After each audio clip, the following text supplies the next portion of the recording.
3 बार आया है, वंदे, वाणी, विनायको 4 बार, और प्रथम में वर्णा नामर्थ संघाना। तो इसका भावार्थ वर्ण, नाम, अर्थ, रसों के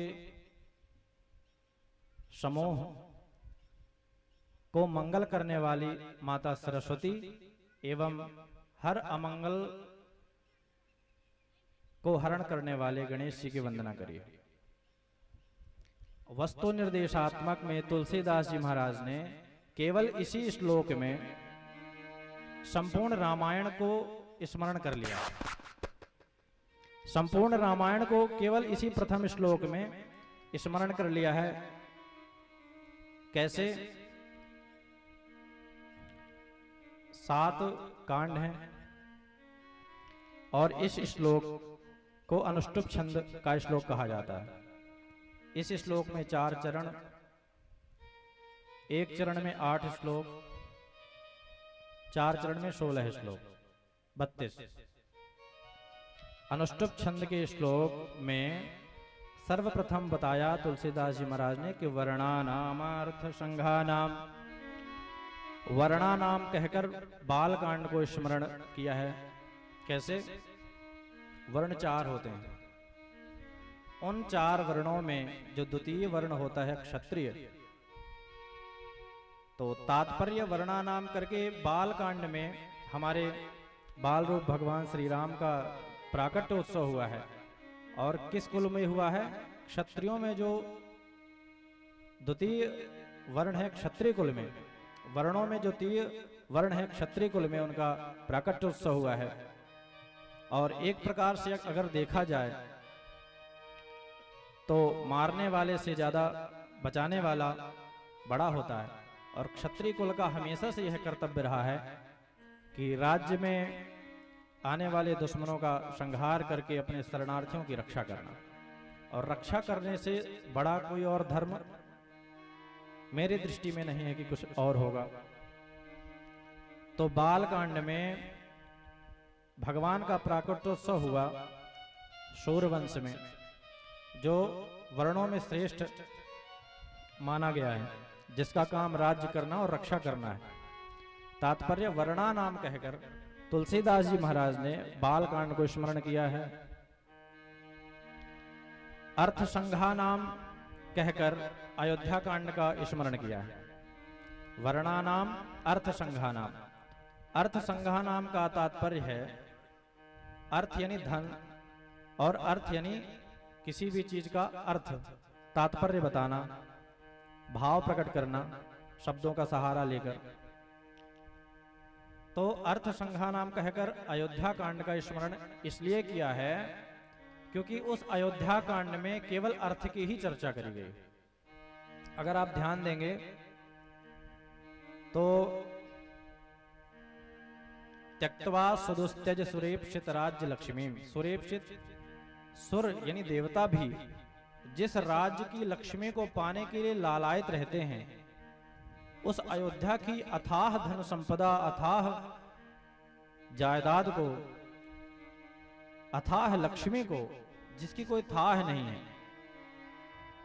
और जिसे देवता भी पाने का प्रयत्न करते रहते हैं, उस धन लक्ष्मी, उस राज्य को राम जी और भरत जी उस राज्य लक्ष्मी के लिए लड़ रहे हैं।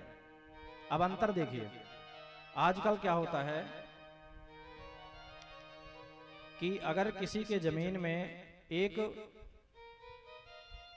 फिट भी अगर आगे पीछे हो गया दो भाइयों में, तो कलह मच जाता है, केस पहुंच जाता है अदालत तक। लेकिन उस समय की बात देखिए कि राम और भरत केवल इस बात पर लड़ रहे हैं कि यह जो धन संपत्ति है आपकी है, ये नहीं कि तुम्हारी है तो मुझे दे दो, इसलिए नहीं लड़ रहे हैं। लड़ किस लिए रहे हैं कि पिताजी ने राज्याभिषेक होना था, सुबह वनवास दे दिया, राम जी के चेहरे पर न हर्ष है न विषाद है, हर्ष नहीं न प्रसन्नता है राज्य लेने की, न दुख है उस राज्य से अचानक छोड़कर जाने की। तो भरत जी जब पहुंचते हैं तो वहां लड़ते इस बात पर हैं कि पिताजी ने 2 वचन मांगे थे, माँ ने पिताजी से 2 वचन मांगे और पिताजी ने 2 आज्ञा दी राम जी को कि भरत इस राज्य को संभालेंगे और राम जी वन को चले जाएंगे। वो भी 1, 2 या 3 वर्ष के लिए नहीं, पूरे 14 वर्ष के लिए। कोई छोटी बात नहीं है महाराज। इतने बड़े साम्राज्य का राजकुमार दर दर भटकने के लिए जा रहा है।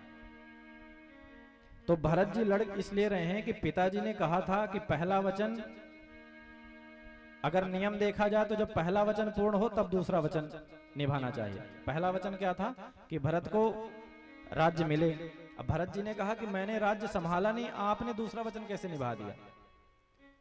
तो उनका भाव देखिए भरत जी का, कि वह कह रहे हैं कि यह राज्य आप ले लीजिए, और राम जी अपने भाई के लिए इतनी बड़ी अथाह संपत्ति को छोड़कर वन में जा रहे हैं कि ये तुम संभालो। तो भरत जी भी कह रहे हैं अगर आप नहीं लेंगे तो मैं भी इसे नहीं लूंगा। तो वह भी जितने वर्ष राम जी वन में रहते हैं तो भरत जी भी कुटिया बनाकर रहते हैं। तो दोनों भाइयों का प्रेम देखिए, अगर देखा जाए तो राम जी का प्रेम ही मूर्तिमान होकर भरत जी के रूप में, उनके भाई के रूप में प्रकट हुए। बोले जय सिया राम। इतनी बड़ी अथाह संपत्ति को केवल एक दूसरे को देने के लिए लड़ रहे हैं।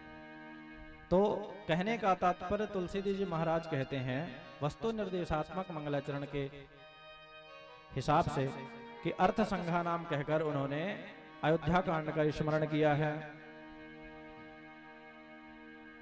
वर्णानाम अर्थ संघानाम रसानाम, रसानाम कहकर तृतीय सोपान है अरण्य कांड। तो रस 10 रस होते हैं, 9 रस 10 रस। उन रसों की ही कथा अरण्य कांड में, जैसे राम जी द्वारा फुलवारी से पुष्प निकालकर माता सीता के चोटी पे गूंथना, श्रृंगार रस का वर्णन है। हनुमान जी से मिलना, सुग्रीव जी से मिलना, शक्ष रस। वहीं सूर्पणखा भी अरण्य कांड में ही सूर्पणखा का वर्णन आता है कि सूर्पणखा आती हैं, राम जी लक्ष्मण जी के पास भेज देते हैं, लक्ष्मण जी राम जी के पास भेज देते हैं। तो वह गेंद की तरह यहाँ से वहां, वहां से यहाँ भेजते हैं, इसलिए वहां हास्यरस का भी वर्णन है। उसके बाद खर और दूषण से भयंकर युद्ध होता है तो वीर रस का भी वर्णन है।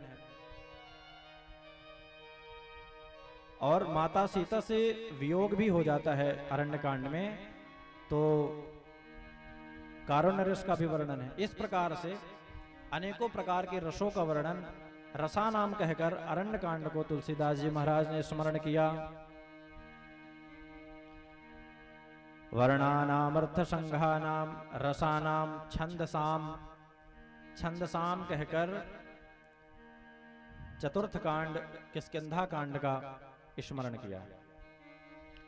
जिस प्रकार से छंद, छंदों की गिनती नहीं कर सकते हैं, इतने छंद हैं साहित्य में। शिखरणी छंद, विक्रीडित, शार्दूल विक्रीडित, वेदों में अनुष्टुप, जगती, बृहति, पंक्ति, ऐसे करके अनेकों छंद हैं। तो छंद कहकर किष्किंधा कांड का कैसे स्मरण किया कि जिस प्रकार से छंदों की कोई गिनती नहीं है, उसी प्रकार किष्किंधा कांड में राम जी की सहायता हेतु सुग्रीव जी के जितने सहचर थे उसमें वर्णन आता है कि पदम 18 जूतफ बंदर। पदम एक गिनती होती, इकाई होती है, संख्या को मापने की एक इकाई होती पद्म, महापद्म, शंख, ऐसे करके। तो केवल जूतफ यानी जो यूथ पति है, जो उस समूह का सेना